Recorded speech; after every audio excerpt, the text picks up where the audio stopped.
एक किसान ने मेहनत मजदूरी करके अपनी पत्नी को पढ़ाया और पुलिस कांस्टेबल बनाया और इस बीच उनके 3 बच्चे भी हो जाते हैं और 3 बच्चों की मां पुलिस कांस्टेबल बनते ही अपने पति की गला दबाकर हत्या कर देती है। और ये तो जो यूपी का ज्योति मौर्य और आलोक मौर्य वाले कहानी से कुछ आगे बढ़ चुकी है, जबकि ज्योति मौर्य की कहानी और आलोक मौर्य की कहानी अभी अदालत में चल रही है। लेकिन पूनम जाट नाम की एक जो महिला कांस्टेबल है सीआरपीएफ की, उन्होंने अपने पति की गला दबाकर हत्या कर दी है, जबकि वो 3 बच्चों की मां है। बड़ी बेटी उसकी 12 साल की है। अब क्या ऐसे हालात हुए और क्यों ऐसे हो रहे हैं, इस चीज़ को समझने के लिए वीडियो को अंत तक देखें।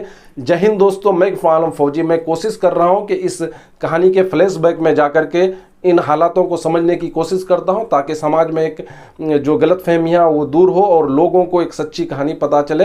तो वीडियो को अंत तक देखें और आप कमेंट सेक्शन में बिल्कुल लिखें कि ऐसे हालात क्यों होते हैं जहां एक महिला को जॉब मिलने के बाद, चाहे ज्योति मौर्य हो या पूनम जाट हो, इस तरह की बहुत सारी घटनाएं हैं जो अब महिला जो जॉब करने के बाद वो कुछ अलग रंग रूप में आ जाती है। तो कमेंट सेक्शन में आपको क्या लग रहा है बिल्कुल लिखें। पूनम और संजय की शादी 2010 में होती है और पूनम के अलावा उस 2 और बहनों की शादी संजय के 2 भाइयों से, यानी संजय, अजय और भवानी की शादी 2010 में ही एक ही साथ एक ही परिवार में पूनम की बाकी 2 बहनों से, यानी पूनम और उसके अलावा उनकी 2 बहनों से 2010 में एक ही साथ होती है। ये भी जान लीजिए आप। संजय खेती करता था, किसानी करता था और उसका दूसरा भाई जो है अजय जो है वो क्या कहते हैं कि प्राइवेट कंपनी में जॉब करता था और जो भवानी है वो आर्मी में जॉब कर रहा है, आर्मी में।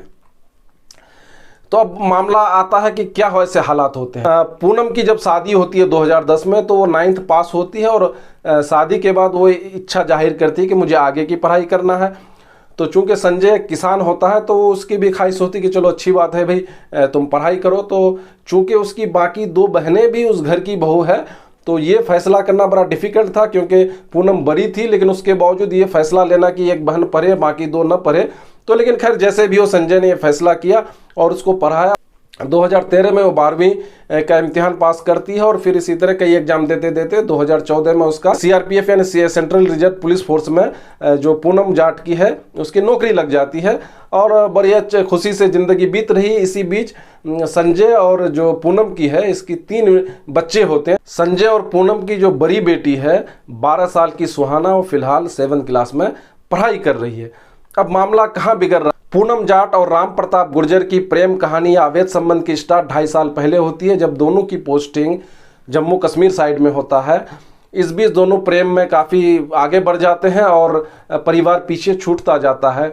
इस बीच कई बार वो घर आती तो लोगों को थोड़ा, इनके परिवार को, इनके पति को और इनकी बाकी 2 बहनों को शक होता है कि इनका किसी से संबंध हो। तो पूछा कि भाई किससे तुम बात करती हो, फ़ोन का ज़माना है आज। वैसे वो उसके लिए अलग फ़ोन, राम प्रताप गुर्जर के लिए ये जो पूनम जाट है अलग फ़ोन रखती थी। उसके बावजूद घर वालों को थोड़ा शंका हुआ तो पूछा तो बोला कि नहीं नहीं वो मेरा भाई जैसा है, यानी जिस हरामखोर राम प्रताप गुर्जर की मैं बात कर रहा हूँ, जिसके साथ अवैध संबंध है, जिसके साथ वो रंगेलिया मना रहा था, उसको भाई बता करके बोला कि वो मेरा मुँह बोला भाई है, उसी से मैं बात करती हूँ। तो फिर उन लोगों ने भी बात किया तो, लेकिन उनकी बहनों को, पूनम जाट की बहनों को थोड़ा शक सुबह हुआ तो उसने अलर्ट किया कि बहना, बड़ी बहन हमारी, तुम उनसे ज़्यादा बात मत करना। और इस बीच चूँकि कुछ ना कुछ इधर उधर होता था तो संजय अपनी पत्नी जो है पूनम जाट को कई बार हाथापाई भी इसलिए किया है कि उसके अवैध संबंध की वजह से। लेकिन इन लोगों के जो अवैध संबंध है, राम प्रताप गुर्जर और पूनम जाट के अवैध संबंध में कोई बदलाव नहीं आया।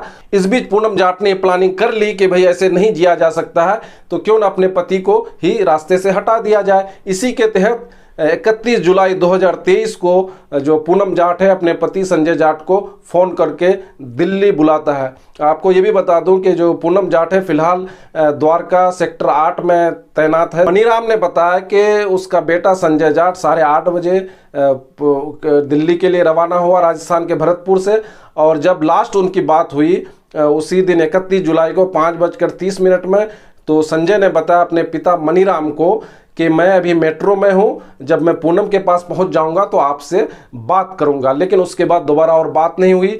एक दो दिन बीतने के बाद जब मनीराम ने अपनी बहू को फ़ोन किया कि संजय कहाँ है, तो वो अनजान बनने लगी और कहने लगी नहीं वो नहीं आया है।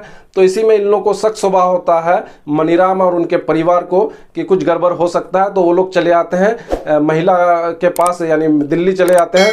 जब पूनम से पूछा जाता है कि संजय कहाँ, तो वो अनजान बनती है। लेकिन तब फिर ये लोग बोलते हैं कि चलो तुम घर चलो पूनम को, तो पूनम जाना नहीं चाहती है। फिर इन लोगों को और थोड़ा शक होता है।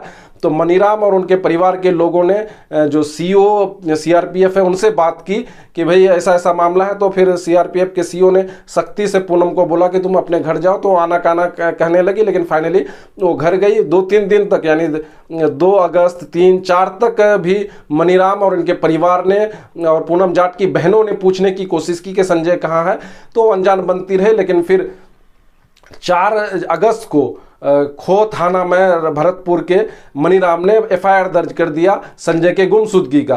तो खो थाना के पुलिस ने भी जल्दी से इसे संज्ञान में लिया और पूनम को पकड़ करके पूछताछ करने लगा। 31 जुलाई को पूनम जाट अपने पति संजय को दिल्ली बुलाता है और संजय दिल्ली आता है और पहले से तैनात राम प्रताप गुर्जर और पूनम ने अपने कार में बुलाया उसको। कार में पहुंचते ही संजय की पूनम ने अपने दुपट्टे से गला दबाकर हत्या कर दी। प्लान के तहत राम प्रताप गुर्जर दो डेड बॉडी को, संजय की डेड बॉडी को लेकर के दिल्ली से चले जाता है। कहाँ? बानसोर, राजस्थान। तो इस तरह पूनम जाट और राम प्रताप गुर्जर ने मिलकर संजय जाट की निर्मम हत्या कर दी। न पूनम जाट ने अपने 3 बच्चों का ख्याल रखा और न ही राम प्रताप गुर्जर जो शादीशुदा है उसने अपने 2 बच्चों का ख्याल, अपने परिवार का ख्याल रखा। पूनम जाट की 2 बहनें भी, उस घर की बहू है, उसका भी उसे ख्याल नहीं रहा, न मान मर्यादा का ख्याल रहा। तो क्या ऐसे में शादी के बाद बीवी को पढ़ाना चाहिए या नहीं चाहिए, मैं ये आप पर छोड़ता हूँ। कमेंट सेक्शन में लिखिए कि क्या शादी के बाद लड़कियों को पढ़ाना चाहिए, औरतों को पढ़ाना चाहिए या नहीं चाहिए। ये समझ से परे की बात है। ऐसी घटनाएं बहुत ज़्यादा हो रही है। उधर ज्योति मौर्या का भी मामला आपने देखा जो अदालत में अभी भी चल रहा है, और इधर जहां पूनम जाट है, इस शैतान औरत ने, सीआरपीएफ कांस्टेबल ने अपने पति की हत्या कर दी। 5 अगस्त को राम प्रताप गुर्जर को गिरफ्तार किया जाता है और दोनों ने पुलिस के टॉर्चर में पूनम जाट और राम प्रताप गुर्जर ने अपने हत्या की बात कबूली कि संजय को मैंने हत्या किया, और उसके निशानदेही पर उस लाश को निकाल लिया गया है और आगे की जांच चल रही है। राम प्रताप गुर्जर जब इसकी हत्या करता है तो यूनिफॉर्म में होता है। उसकी एक खास वजह ये रही कि वो सोचा कि अगर हम दिल्ली से बानसोर जो जाएंगे राजस्थान, तो वहाँ तक पहुँचने में अगर पुलिस कहीं चेक चाक करती है तो मैं यूनिफॉर्म में रहूँगा तो मुझे जाने देगा। इसके तहत उसका प्लान कामयाब रहता है और वो बानसोर पहुँच करके जो विवेकानंद पब्लिक स्कूल है वहाँ, उसके पीछे बाईपास में खाली प्लॉट होता है, वहाँ संजय के डेड बॉडी को दफना देता है और वहाँ से फरार हो जाता है। वो 20 दिन की छुट्टी पर आया हुआ था और इधर जो पूनम जाट है अपने ड्यूटी पर मजे कर रही है। तो ये दोनों शैतान जो है, इसको ये करके ये लोग सोचा कि ज़िंदगी हमारी कामयाब हो जाएगी, लेकिन ऐसा नहीं है।